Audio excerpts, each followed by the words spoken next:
Indian പ്രധാനമന്ത്രി നരേന്ദ്രമോദി വെറും ഒരു പ്രധാനമന്ത്രിയോ അല്ലെങ്കിൽ സാധാരണ ഒരു ഭരണാധികാരിയോ അല്ല. അതിലുപരിയായിട്ട് അതിബുദ്ധിശാലിയായ, തന്ത്രശാലിയായ, കൗശലക്കാരനായ ഒരു രാഷ്ട്രീയ നേതാവ് കൂടിയാണ്. അദ്ദേഹത്തിന്റെ ബുദ്ധിപരമായ നീക്കങ്ങൾ പലപ്പോഴും നമ്മുടെ രാജ്യത്തെ സഹായിച്ചിട്ടുണ്ട്. പ്രധാനമന്ത്രി നരേന്ദ്രമോദി എന്ന് ഞാൻ പറയുന്നുവെങ്കിലും അദ്ദേഹത്തിന്റെ ടീം, ആ ഒരു ടീം വർക്ക്, അവരുടെ ബുദ്ധിപരമായ നീക്കങ്ങൾ വളരെ മികച്ചതാണെന്ന് പറയാതെ വയ്യ. ഇപ്പോൾ പ്രധാനമന്ത്രി ഏഴ് റിക്വസ്റ്റ് ജനങ്ങളുടെ മുന്നിലേക്ക് വെച്ചിരിക്കുകയാണ്. ഇതൊരു നിയമമല്ല, ഓർഡർ അല്ല, ഒന്നുമല്ല, റിക്വസ്റ്റ് ആണ്. ഇന്ത്യയുടെ പ്രധാനമന്ത്രി ഈ രാജ്യത്തെ ജനങ്ങളോട് റിക്വസ്റ്റ് ചെയ്തുകൊണ്ട് 7 കാര്യങ്ങൾ പറയുന്നു. ഒന്നാമത്തേതെന്ന് പറയുന്നത് പരമാവധി കോവിഡ് ടൈമിലൊക്കെ ചെയ്ത പോലെ വർക്ക് ഫ്രം ഹോം പരമാവധി ചെയ്യാൻ പറ്റുന്ന രീതിയിലേക്ക് മാറുക. എന്ന് വെച്ചാൽ ഓഫീസിൽ പോയി വർക്ക് ചെയ്യണമെന്ന് നിർബന്ധമില്ലാത്ത ആളുകൾ വർക്ക് ഫ്രം ഹോമിലേക്ക് പരമാവധി മാറാൻ ശ്രമിക്കണം, എപ്പോഴൊക്കെ കഴിയുമോ അപ്പോഴൊക്കെ എന്ന് അദ്ദേഹം പറയുന്നുണ്ട്.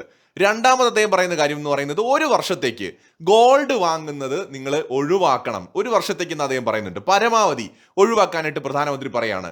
മൂന്നാമത്തേതെന്ന് പറയുന്നത് ഈ പെട്രോള് ഡീസലിന്റെ ഉപയോഗം പരമാവധി കുറച്ചിട്ട് പബ്ലിക് ട്രാൻസ്പോർട്ടിനെ പ്രോത്സാഹിപ്പിക്കാൻ അദ്ദേഹം പറയണം. അത് ഉപയോഗിക്കാൻ പറയാണ്. മെട്രോയും അല്ലെങ്കിൽ ഇപ്പൊ കേരളത്തിലാണെങ്കിൽ KSRTC ഒക്കെ പോലെ പൊതുഗതാഗതത്തെ ഉപയോഗപ്പെടുത്താനാണ് പ്രധാനമന്ത്രി പറയുന്നത്. അടുത്തതെന്ന് പറയുന്നത് കുക്കിംഗ് ഓയിൽ പരമാവധി കട്ട് ചെയ്യാനായിട്ട് അദ്ദേഹം പറയാണ്. കുക്കിംഗ് ഓയിലിന്റെ ഉപയോഗം. അടുത്തത് അദ്ദേഹം പറയുന്നതെന്ന് പറയുന്നത് നാച്ചുറൽ ഫാമിംഗിലേക്ക് മാറണം. എന്ന് വെച്ചാൽ ഈ കെമിക്കൽ ഫെർട്ടിലൈസേഴ്സിന്റെ മേലുള്ള ഡിപ്പെൻഡൻസ് ഒഴിവാക്കി പരമാവധി നാച്ചുറൽ ആയിട്ടുള്ള ഫാമിംഗിലേക്ക്, കൃഷിയിലേക്ക് മാറണം എന്ന് അദ്ദേഹം പറയാണ്. അടുത്ത അദ്ദേഹം പറയുന്നത് വിദേശ ഉൽപ്പന്നങ്ങൾ ഉപയോഗിക്കുന്നത് കുറച്ചിട്ട് സ്വദേശ ഉൽപ്പന്നങ്ങൾ കൂടുതലായി ഉപയോഗിക്കാൻ ശ്രമിക്കണം. അദ്ദേഹത്തിനും അറിയാം പൂർണ്ണമായി അത് സാധിക്കില്ല, പക്ഷെ കഴിയുന്നിടത്തോളം ശ്രമിക്കാൻ അദ്ദേഹം പറയാണ്. അവസാനമായി അദ്ദേഹം പറയുന്നത് ഫോറിൻ ട്രാവൽ ഒരു വർഷത്തേക്ക് ഒഴിവാക്കണം എന്നാണ്. എന്തുകൊണ്ട് ഇന്ത്യയുടെ പ്രധാനമന്ത്രി നരേന്ദ്രമോദി ഇങ്ങനെയുള്ള നിർദ്ദേശങ്ങൾ ജനങ്ങളോട് പറയുന്നുണ്ട്? ഒരു സാധാരണ പ്രധാനമന്ത്രിയല്ല അദ്ദേഹം. വളരെ ബുദ്ധി ഉള്ള, വളരെ തന്ത്രപരമായിട്ട് രാജ്യത്തിനെ നയിക്കുന്ന ഒരു വ്യക്തിയാണ്. അപ്പൊ ഇന്ത്യ നേരിടാൻ പോകുന്ന പ്രതിസന്ധികളെ മുൻകൂട്ടി കണ്ടുകൊണ്ട്, ഇന്ത്യ മാത്രമല്ല ലോകം നേരിടാൻ പോകുന്ന പ്രതിസന്ധിയാണ്. അപ്പോൾ 145 കോടി ജനങ്ങളുള്ള ഒരു രാജ്യത്തിന്റെ ഉത്തരവാദിത്വം വളരെ വലുതാണ്. സോ നമ്മൾ നേരിടാൻ സാധ്യതയുള്ള പ്രതിസന്ധികൾ മുന്നിൽ കണ്ടിട്ട് രാജ്യത്തിനെ ശക്തമാക്കാനായിട്ടുള്ള പ്രധാനമന്ത്രിയുടെ നിർദ്ദേശങ്ങളാണ്. അതായത് ഒരു രാജ്യത്തെ കെട്ടിപ്പൊക്കുക എന്ന് പറയുന്നത് തെരഞ്ഞെടുക്കപ്പെട്ട രാഷ്ട്രീയ നേതാക്കളുടെ മാത്രം ഉത്തരവാദിത്തമല്ല, നമ്മൾ ഓരോരുത്തരുടേതുമാണ്. ഈ രാജ്യം നമ്മൾ ഓരോരുത്തരുടേതുമാണ്. ഇന്ന് മോദി ഭരിക്കും, നാളെ മറ്റൊരാൾ ഭരിക്കും, പല ഭരണകൂടങ്ങൾ അധികാരത്തിൽ വരും, പല പൊളിറ്റിക്കൽ പാർട്ടികൾ ജന്മമെടുക്കും, നമ്മൾ മാറി അടുത്ത തലമുറ വരും, അതിന്റെ അടുത്ത തലമുറ വരും. പക്ഷെ നമ്മുടെ വിശാലമായ സംസ്കാരവും ഈ രാജ്യവും ഇതുപോലെ ഇവിടെ തന്നെ നിലനിൽക്കും. ഇതിനൊരു മാറ്റം ഉണ്ടാവില്ല. ഈ മഹാസംസ്കാരം നിലനിന്ന് പോകുന്ന ഒന്നാണ്. സോ ഈ രാജ്യത്തെ ഈ വിധത്തിൽ നിലനിർത്തേണ്ടത് ഈ രാജ്യത്തിന്റെ പൗരന്മാരുടെ ഓരോരുത്തരുടെയും റെസ്പോൺസിബിലിറ്റിയാണ്. ഇന്ത്യയുടെ പ്രധാനമന്ത്രി നരേന്ദ്രമോദിക്ക് എത്രത്തോളം ഉത്തരവാദിത്വം ഉണ്ടോ അത്ര തന്നെ ഉത്തരവാദിത്വം നമ്മൾ ഓരോരുത്തർക്കുമുണ്ട്. ഈ രാജ്യം നമ്മൾ ഓരോരുത്തരുടേതുമാണ്. സോ അതുകൊണ്ട് തന്നെ പ്രധാനമന്ത്രി മുന്നോട്ട് വെച്ച ഈ നിർദ്ദേശങ്ങൾ, അതിന്റെ പുറകിലെ ഉദ്ദേശം, ഈ വിഷയങ്ങൾ എന്താണെന്ന് നമ്മൾ മനസ്സിലാക്കേണ്ടതുണ്ട്. എങ്ങനെയാണ് പ്രധാനമന്ത്രിയുടെ ഈ നിർദ്ദേശങ്ങൾ നമ്മുടെ രാജ്യത്തിന് ഗുണകരമായിട്ട് മാറുക എന്ന് നമുക്ക് നോക്കാം. ഇപ്പോ സ്വർണത്തിന്റെ ഉപഭോഗം കുറയ്ക്കാൻ അദ്ദേഹം പറയാണ്. എന്ന് വെച്ചാൽ അടുത്ത ഒരു വർഷത്തേക്ക് സ്വർണം ഉപയോഗിക്കുന്നത്, സ്വർണം വാങ്ങുന്നത് കുറയ്ക്കുക എന്നാണ് ഇന്ത്യയുടെ പ്രധാനമന്ത്രി പറയുന്നത്. അതായത് പ്രതിവർഷം ഇന്ത്യ ഏകദേശം 800 മുതൽ 900 ടൺ സ്വർണം ഇറക്കുമതി ചെയ്യുന്ന ഒരു രാജ്യമാണ്. അതിനുവേണ്ടി നമുക്ക് വേണ്ടി വരുന്നത് 50 ബില്യൺ അമേരിക്കൻ ഡോളറാണ്, ഏകദേശം 4 ലക്ഷം കോടി രൂപ. സോ ഇതിലൂടെ ഈ പണം, ഈ വിദേശ നാണ്യം നമ്മുടെ രാജ്യത്തിന് പുറത്തേക്ക് പോവാണ്. അപ്പൊ നമ്മൾ ഒരു വർഷത്തേക്ക് സ്വർണം വാങ്ങുന്നത് കുറയ്ക്കുകയാണെങ്കിൽ സ്വാഭാവികമായിട്ട് പുറത്തേക്ക് പോകുന്ന ഈ പണം നമ്മുടെ നാട്ടിലെ ബാങ്കുകളിൽ നിക്ഷേപിക്കുവാനും ഓഹരി വിപണിയിലേക്ക് നിക്ഷേപിക്കുവാനും ഒക്കെ സാധിക്കും. എന്ന് വെച്ചാൽ ഈ പണം ബാങ്ക് നിക്ഷേപങ്ങളിലേക്കോ ഓഹരി വിപണിയിലേക്കോ എത്തും. ഇത് രാജ്യത്തിന്റെ മൂലധന നിക്ഷേപത്തെ വർദ്ധിപ്പിക്കും. കൂടാതെ ഡോളറിന് പകരമായിട്ട് രൂപയുടെ മൂല്യം ഇടിയുന്നത് തടയാൻ നമുക്കിതിലൂടെ സാധിക്കും. എന്ന് വെച്ചാൽ നമ്മൾ സ്വർണം വാങ്ങുന്നത് ഒഴിവാക്കുകയോ കുറയ്ക്കുകയോ ചെയ്താൽ, ഒരു വർഷം നമ്മൾ ചെയ്താൽ പോലും അത് നമ്മുടെ രാജ്യത്തിന് നിലവിലെ സാഹചര്യത്തിൽ ഗുണമായി മാറും എന്നാണ് പ്രധാനമന്ത്രിയുടെ ആ നിർദ്ദേശത്തിന്റെ കാരണം. അദ്ദേഹം പറഞ്ഞ മറ്റൊരു കാര്യമാണ് എല്ലാവരും വർക്ക് ഫ്രം ഹോം രീതിയിലേക്ക് മാറണം, പൊതുഗതാഗതം ഉപയോഗിക്കുന്നതിൽ കൂടുതൽ പ്രാധാന്യം കൊടുക്കണം.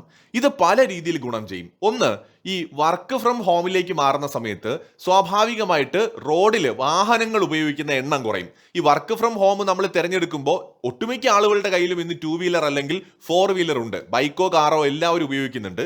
സോ കൂടുതൽ ആളുകളും ഓഫീസിൽ പോകാൻ സൗകര്യാർത്ഥം സ്വന്തം വാഹനങ്ങളാണ് ഉപയോഗിക്കുന്നത്. അപ്പോൾ ഇതിന് വേണ്ടിയിട്ട് ധാരാളം നമുക്കറിയാം ഡീസലും പെട്രോളും ആവശ്യമായിട്ട് വരും. നമ്മൾ നിലവിലെ സാഹചര്യത്തിൽ വർക്ക് ഫ്രം ഹോം ചൂസ് ചെയ്യുകയാണെന്നുണ്ടെങ്കിൽ ഒരു പരിധിവരെ ഈ സ്വകാര്യ വാഹനങ്ങൾ നിരത്തിൽ ഇറങ്ങുന്നത് ഒഴിവാക്കാൻ സാധിക്കും. ഡീസലിന്റെയും പെട്രോളിന്റെയും ഉപഭോഗം കുറയ്ക്കാൻ കഴിയും. ഇതോടൊപ്പം പ്രധാനമന്ത്രി പറയുന്നുണ്ട് പൊതുഗതാഗതം ഉപയോഗിക്കാൻ, മെട്രോയും ബസ്സും ഒക്കെ. പൊതുഗതാഗതം ഓൾറെഡി നമ്മളെ നാട്ടിൽ നടക്കുന്നുണ്ട്. അപ്പൊ നമ്മൾ അത് ഉപയോഗിക്കുന്നതിലൂടെ നമ്മുടെ സ്വകാര്യ വാഹനങ്ങൾ മാറ്റി പൊതുഗതാഗതത്തിലേക്ക് മാറുന്നതിലൂടെ സ്വാഭാവികമായിട്ട് നമുക്ക് അവിടെയും പെട്രോൾ ഡീസൽ ഉപഭോഗം കുറയ്ക്കാൻ കഴിയും. അമിതമായിട്ട് അത് വേണ്ടി വരുന്ന ഒരു സാഹചര്യം കുറയ്ക്കാനായിട്ട് കഴിയും. ഇത് പെട്രോളിന്റെയും ഡീസലിന്റെയും വില ക്രമാതീതമായിട്ട് ഉയരുന്നതിനെ പിടിച്ചു നിർത്താനായിട്ട് സഹായിക്കും. എന്താണ് ഇതിന്റെ ആവശ്യമെന്ന് ചോദിച്ചാൽ, ഇന്ത്യയുടെ എണ്ണ ആവശ്യത്തിന്റെ 80-85% നമ്മൾ ഇറക്കുമതിയാണ് ചെയ്യുന്നത്. നമുക്കിവിടെ ഗൾഫിൽ ഉള്ളതുപോലെ എണ്ണ നിക്ഷേപമൊന്നും ഒരുപാടില്ല. പശ്ചിമേഷ്യയിലെ യുദ്ധം കാരണം ക്രൂഡ് ഓയിൽ വില ബാരലിന് $100 കടന്നാൽ അത് ഇന്ത്യയുടെ കറണ്ട് അക്കൗണ്ട് കമ്മി അപകടകരമായിട്ടുള്ള രീതിയിൽ വർദ്ധിപ്പിക്കും. അത് വലിയ രീതിയിലുള്ള പ്രതിസന്ധികൾ ഇന്ത്യക്കകത്ത് സൃഷ്ടിക്കും. അതോടൊപ്പം തന്നെ വിലക്കയറ്റം പോലുള്ളവയ്ക്കും കാരണമാകും. അതുകൊണ്ടാണ് പ്രധാനമന്ത്രി അങ്ങനെ ഒരു ആവശ്യം മുന്നോട്ട് വെച്ചിരിക്കുന്നത് എന്നാണ് മനസ്സിലാക്കാൻ കഴിയുന്നത്. കുക്കിംഗ് ഓയിലിന്റെ ഉപഭോഗം കുറയ്ക്കാൻ പറയാനുള്ള കാരണങ്ങളിലൊന്ന്, ഇന്ത്യയുടെ പാചക എണ്ണ ആവശ്യത്തിന്റെ ഏകദേശം 60% നമ്മൾ ഇറക്കുമതി ചെയ്യുന്നുണ്ട്. പ്രധാനമായും പാം ഓയിലും സൂര്യകാന്തി എണ്ണയും. ആഗോള വിപണിയിൽ എണ്ണവില കൂടുമ്പോൾ സാധാരണക്കാരുടെ അടുക്കള ബജറ്റിനെ അത് ബാധിക്കും. ഉപഭോഗം കുറയ്ക്കുന്നത് വഴി ഇറക്കുമതി ഭാരം കുറയുകയും രാജ്യത്തെ പണപ്പെരുപ്പം ഇതിലൂടെ നിയന്ത്രിക്കാനും നമുക്ക് സാധിക്കുമെന്നതാണ് ഈ നിർദ്ദേശത്തിൽ നിന്ന് നമുക്ക് മനസ്സിലാക്കാൻ കഴിയുന്നത്. അതുപോലെയാണ് വളം. അതായത് ഇന്ത്യയുടെ വളം സബ്സിഡി ബില്ല് ഏതാണ്ട് 1.25 ലക്ഷം കോടി മുതൽ 2 ലക്ഷം കോടി വരെയാണ്. രാസവളങ്ങൾ നിർമ്മിക്കാൻ ആവശ്യമായിട്ടുള്ള പ്രകൃതിവാതകം ഇന്ത്യ ഇറക്കുമതിയാണ് ചെയ്യുന്നത്. പ്രകൃതി കൃഷിയിലേക്ക് മാറുന്നതിലൂടെ സർക്കാരിന്റെ ഈ വലിയ സാമ്പത്തിക ബാധ്യതയെ നമുക്ക് കുറയ്ക്കാൻ കഴിയും. ഈ ലാഭിക്കുന്ന പണം ആരോഗ്യ വിദ്യാഭ്യാസ മേഖലകളിലും അടിസ്ഥാന സൗകര്യ വികസനത്തിനും ഉൾപ്പെടെ നമുക്ക് ഉപയോഗിക്കാൻ കഴിയും. കെമിക്കൽ ഫെർട്ടിലൈസേഴ്സ് മാറ്റിയിട്ട് പകരം നാച്ചുറൽ ഫാമിംഗിലേക്ക് മാറണമെന്ന് പ്രധാനമന്ത്രി പറയുന്നതിന്റെ കാരണങ്ങളിലൊന്ന് ഇതായിരിക്കും. ഇനി സ്വദേശി ഉൽപ്പന്നങ്ങൾ ഉപയോഗിക്കാൻ പറയുന്ന ഒരു കാരണം നമ്മൾ മനസ്സിലാക്കേണ്ടത്, വിദേശ ബ്രാൻഡുകൾക്ക് പകരം ഇന്ത്യയിൽ നിർമ്മിച്ച ഉൽപ്പന്നങ്ങൾ വാങ്ങുമ്പോൾ അതും നമ്മുടെ എക്കണോമിക്ക് ഗുണമാണ്. നമ്മൾ ചെലവാക്കുന്ന പണം ഇന്ത്യൻ വിപണിയിൽ തന്നെ നിൽക്കുകയും അത് ഇവിടത്തെ ചെറുകിട വ്യവസായികൾക്ക് വരുമാനം നൽകുകയും ചെയ്യുന്നു. ഇത് ആഭ്യന്തര ഉൽപാദനം വർദ്ധിപ്പിക്കുകയും കൂടുതൽ പേർക്ക് തൊഴിൽ ലഭിക്കാൻ കാരണമാവുകയും ചെയ്യും. ഇനി പ്രധാനമന്ത്രി വിദേശയാത്ര ഒഴിവാക്കാനായിട്ട് പറയുന്നുണ്ടല്ലോ. ഇന്ത്യക്കാർ വിദേശയാത്രകൾക്ക് മാത്രം ഓരോ വർഷവും ഏകദേശം $10 ബില്യൺ രൂപയാണ് ചെലവാക്കുന്നത്. എന്ന് വെച്ചാൽ 80,000 കോടിയിലധികം രൂപ. നമ്മൾ വിദേശത്ത് പോയി പണം ചെലവാക്കുമ്പോൾ ഇന്ത്യൻ രൂപ വിദേശ കറൻസി ആയിട്ട് മാറുന്നു, പ്രധാനമായും ഡോളറായിട്ട് മാറുന്നു. വിദേശ നാണ്യം കുറയുമ്പോൾ അന്താരാഷ്ട്ര വിപണിയിൽ രൂപയുടെ മൂല്യമിടിയും. യുദ്ധം പോലുള്ള പ്രതിസന്ധി ഘട്ടങ്ങളിൽ എണ്ണയും മരുന്നും ഇറക്കുമതി ചെയ്യാൻ ഈ ഡോളർ ശേഖരം ഇന്ത്യക്ക് അത്യന്താപേക്ഷിതമാണ്. അടുത്ത കാലത്തായി സമ്പന്നരായ ഇന്ത്യക്കാർ വിദേശ രാജ്യങ്ങളിൽ പോയി വിവാഹം നടത്തുന്നത് വർദ്ധിച്ചിട്ടുണ്ട്. ഇത് കോടിക്കണക്കിന് രൂപയുടെ വിദേശ നാണ്യം ഒരേ സമയം പുറത്തേക്ക് പോകാനും കാരണമാവുന്നുണ്ട്. ഈ വിവാഹങ്ങൾ ഇന്ത്യക്കകത്ത്, ഉദാഹരണത്തിന് കാശ്മീരോ രാജസ്ഥാനോ കേരളത്തിലോ ഒക്കെ നടത്തിയാൽ ആ പണം ഇന്ത്യൻ ഹോട്ടൽ വ്യവസായത്തിനും പ്രാദേശിക തൊഴിലാളികൾക്കും ലഭിക്കും. ഇത് രാജ്യത്തിന്റെ സാമ്പത്തിക ചക്രം ശക്തിപ്പെടുത്തും. നമ്മൾ വിദേശത്ത് 1 ലക്ഷം രൂപ ചിലവാക്കിയാൽ അത് ആ രാജ്യത്തിന്റെ GDP ആണ് സഹായിക്കുന്നത്. എന്നാൽ അതേ തുക ഇന്ത്യയിൽ ചിലവാക്കിയാൽ അത് ഇവിടത്തെ ടാക്സി ഡ്രൈവർമാർ മുതൽ വലിയ ഹോട്ടൽ ശൃംഖലകൾക്ക് വരെ ഗുണകരമാകും. യുദ്ധം കാരണം ആഗോളതലത്തിൽ വിമാന ഇന്ധനത്തിന് വില കൂടുമ്പോൾ വിദേശ യാത്രകൾ കൂടുതൽ ചിലവേറിയതാകും. അത് രാജ്യത്തിന്റെ ബാലൻസ് ഓഫ് പേയ്മെന്റിനെ പ്രതികൂലമായി ബാധിക്കും. അതുകൊണ്ടുകൂടിയാണ് പ്രധാനമന്ത്രി ഇങ്ങനൊരു നിർദ്ദേശം കൂടി മുന്നോട്ട് വെച്ചത് എന്നാണ് മനസ്സിലാക്കാൻ കഴിയുന്നത്. ഇതിലൂടെ, അതായത് ഒരു വർഷത്തേക്കെങ്കിലും വിദേശ യാത്രകൾ ഒഴിവാക്കുന്നതിലൂടെ രൂപയുടെ മൂല്യം സംരക്ഷിക്കപ്പെടുന്നു. ആഭ്യന്തര ടൂറിസം മേഖലയ്ക്ക് വലിയ സാമ്പത്തിക ഉണർവ് ലഭിക്കുന്നു. രാജ്യത്തിന്റെ വിദേശ നാണ്യ ശേഖരം അടിയന്തര ആവശ്യങ്ങൾക്കായിട്ട് കരുതി വയ്ക്കാൻ സർക്കാരിന് സാധിക്കുന്നു. ഇന്ത്യയിലെ ടൂറിസം കേന്ദ്രങ്ങളെ ലോക നിലവാരത്തിലേക്ക് ഉയർത്തുക എന്ന ലക്ഷ്യം കൂടി ഇതുമായി ബന്ധപ്പെട്ട് പ്രധാനമന്ത്രിയുടെ മനസ്സിലുണ്ട് എന്ന് വേണം കരുതാൻ. ചുരുക്കത്തിൽ പ്രധാനമന്ത്രി നരേന്ദ്രമോദി മുന്നോട്ട് വെച്ച ഈ 7 നിർദ്ദേശങ്ങൾ നമ്മുടെ രാജ്യത്തിന് വളരെയധികം ഗുണകരമാകുന്ന ഒന്നാണ്. ഇന്ത്യയുടെ എക്കണോമിയെ ശക്തിപ്പെടുത്താനാണ്. നമ്മൾ മനസ്സിലാക്കേണ്ട ഒരു കാര്യം എന്ന് പറയുന്നത്, ഞാൻ വീഡിയോയുടെ തുടക്കത്തിൽ പറഞ്ഞതുപോലെ ഈ രാജ്യം നമ്മുടേതാണ്, നമ്മൾ ഓരോരുത്തരുടേതുമാണ്.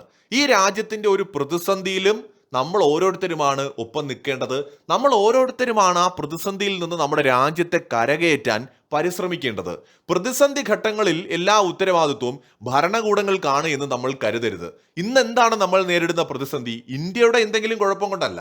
റഷ്യ യുക്രൈൻ യുദ്ധം ഒരു വശത്ത്, ഇപ്പോൾ അവസാനിക്കാതെ തുടരുന്ന ഇറാൻ ഇസ്രയേൽ അമേരിക്ക സംഘർഷം, ഇറാനും ഗൾഫ് രാജ്യങ്ങളും തമ്മിലുള്ള ബന്ധം മോശമാവുകയാണ്, UAE പ്രത്യേകിച്ച്.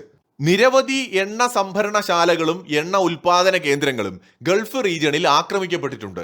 ഇതെല്ലാം റെഡിയായി വരാൻ ഏറെ സമയമെടുക്കും. അപ്പോൾ എണ്ണയുടെ സപ്ലൈ കുറയും. അതോടൊപ്പം ഹോർമസ് കടലിൽ നിൽക്കുന്ന പ്രശ്നങ്ങൾ, ഇതെല്ലാം കാരണം വലിയ പ്രതിസന്ധിയിലൂടെയാണ് ലോകം കടന്നു പോകുന്നത്, വിശേഷിച്ച് ഏഷ്യൻ രാജ്യങ്ങൾ കടന്നു പോകുന്നത്. ഈ സാഹചര്യത്തിൽ നമ്മുടെ ഗവൺമെന്റ് നമ്മുടെ രാജ്യത്തിന്റെ സാമ്പത്തിക വളർച്ച നിലനിർത്താനും രാജ്യത്തിന്റെ ജനങ്ങളുടെ ക്ഷേമത്തിനും വേണ്ടിയിട്ട് പല മാർഗങ്ങൾ സ്വീകരിക്കും. അതിലൊരു മാർഗമാണ് പ്രധാനമന്ത്രി അദ്ദേഹത്തിൻ്റെതായ രീതിയിൽ മുന്നോട്ട് വെച്ച ഈ നിർദ്ദേശങ്ങൾ. ഇത് ജനങ്ങളുടെ മേൽ അടിച്ചേൽപ്പിക്കുകയല്ല, പ്രധാനമന്ത്രിയുടെ റിക്വസ്റ്റ് ആണ്. നോക്കൂ, നമ്മുടെ വീട്ടിലൊരു പ്രശ്നം വന്നാൽ വീട്ടുകാരെല്ലാവരും ഒറ്റക്കെട്ടായിട്ട് നിൽക്കും, അല്ലേ? അയൽക്കാരൻ വന്ന് പ്രശ്നം ഉണ്ടാക്കിയാൽ നമ്മൾ ഒറ്റക്കെട്ടായിട്ട് നിൽക്കും. അതുപോലെ നമ്മുടെ രാജ്യത്തിന് ഒരു പ്രശ്നം ഉണ്ടായാലും നമ്മൾ ഓരോരുത്തരും ഒറ്റക്കെട്ടായിട്ട് നിൽക്കേണ്ടതുണ്ട്. രാഷ്ട്രീയം പറഞ്ഞ് അങ്ങോട്ടും ഇങ്ങോട്ടും ചെളിവാരി എറിയുകയല്ല വേണ്ടത്. ആത്യന്തികമായി ഏതൊരു ഭരണകൂടം അധികാരത്തിലിരുന്നാലും അവരുടെ ഉദ്ദേശം, ലക്ഷ്യം നമ്മുടെ രാജ്യത്തിന്റെ ക്ഷേമവും രാജ്യത്തെ ശക്തമായി മുന്നോട്ട് നയിക്കുക എന്നതുമാണ്. അവിടെ ഓരോ സാഹചര്യങ്ങൾക്കനുസരിച്ച് നമ്മൾ ജനങ്ങൾ കൂടി സഹകരിക്കേണ്ടതായിട്ടുണ്ട്. ഇത്തരമൊരു പ്രതിസന്ധി ഘട്ടം വരുമ്പോൾ ഇത് ഞങ്ങളുടെ ഉത്തരവാദിത്തമല്ല, അത് തെരഞ്ഞെടുക്കപ്പെട്ട സർക്കാരിന്റെ ഉത്തരവാദിത്തമാണ്. നിങ്ങൾ മോഷ്ടിച്ചാലും കൊന്നാലും തിന്നാലും വേണ്ടില്ല, ഞങ്ങളുടെ കാര്യം നിങ്ങൾ നോയിക്കോണം എന്ന് പറയുന്നത് ശരിയല്ല. നിലവിലെ ഗവൺമെന്റിനെ തെരഞ്ഞെടുത്തത് നമ്മളാണ്. നമ്മുടെ രാജ്യം ഭരിക്കാനാണ് നമ്മൾ ഗവൺമെന്റിനെ തെരഞ്ഞെടുക്കുന്നത്. നമ്മൾ കൂടി ഉൾപ്പെടുന്നതാണ് ഇന്ത്യ മഹാരാജ്യം, നമ്മൾ കൂടി ഉൾപ്പെടുന്നതാണ് ഈ രാജ്യത്തിന്റെ ഭരണകൂടം. അപ്പോൾ നമ്മുടെ രാജ്യത്തിനുണ്ടാവുന്ന ഏതൊരു പ്രതിസന്ധിയും പ്രധാനമന്ത്രിയുടെയോ ഭരണകൂടത്തിന്റെയോ മാത്രമല്ല, നമ്മൾ ഓരോരുത്തരുടേതുമാണ്. സ്വീകരിക്കാൻ മനസ്സുള്ളവർക്ക് സ്വീകരിക്കാം. പെട്ടെന്ന് അസാധ്യമായ കാര്യങ്ങളല്ല, പക്ഷേ പെട്ടെന്ന് ചെയ്യാൻ പറ്റുന്ന കുറേ കാര്യങ്ങളുണ്ട്. ഒന്ന്, സ്വർണം വാങ്ങുന്നത് ഒഴിവാക്കാം, കുക്കിംഗ് ഓയിലിന്റെ ഉപഭോഗം കുറയ്ക്കാം. അതുപോലെ തന്നെ യാത്ര പരമാവധി സ്വകാര്യ വാഹനങ്ങളൊക്കെ ഒഴിവാക്കിയിട്ട് നമ്മുടെ പൊതുഗതാഗതത്തെ യൂസ് ചെയ്യാം. ഇതൊക്കെ നമുക്ക് പെട്ടെന്ന് ചെയ്യാൻ പറ്റുന്ന കാര്യങ്ങളാണ്. വിദേശ യാത്ര ഒഴിവാക്കാം, നമുക്ക് പറ്റുന്ന കാര്യമാണ്.